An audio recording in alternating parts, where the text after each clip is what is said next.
বাজেটে ব্যবসায়ীদের প্রত্যাশা ও প্রাপ্তির হিসাব নিয়ে গোলটেবিল বৈঠকের আয়োজন করে উৎপাদনশীল খাত নিয়ে কাজ করা ব্যবসায়ীদের সংগঠন Bangladesh chamber of industries BCI, যাতে উঠে আসে বাস্তবায়নের সম্ভাবনা ও ব্যবসার প্রতিবন্ধকতার নানা দিক।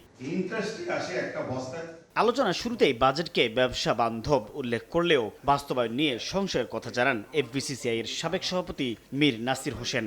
বলেন, সঠিক নীতিমালার অভাবে প্রত্যাশিত বিনিয়োগ আসছে না অর্থনীতিতে। চলমান জ্বালানি সংকট নিরসনে বর্তমান সরকারের ব্যর্থতার চিত্র তুলে ধরে এনবিআর এর সংস্কারের ধীরগতিকে ব্যবসায়ীদের জন্য হুমকি হিসেবে উল্লেখ করেন বিসিআই সভাপতি। বলেন, ব্যাংক খাতের সংকট বিনিয়োগকারীদের দুশ্চিন্তা বাড়াচ্ছে।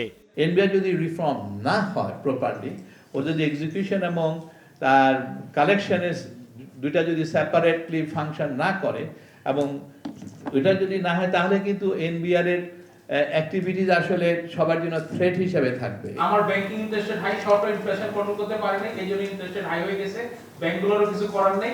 এই জায়গাগুলো ভর্তুকি সরকার আমাদেরকে ইনসেন্টিভের মাধ্যমে দেয়।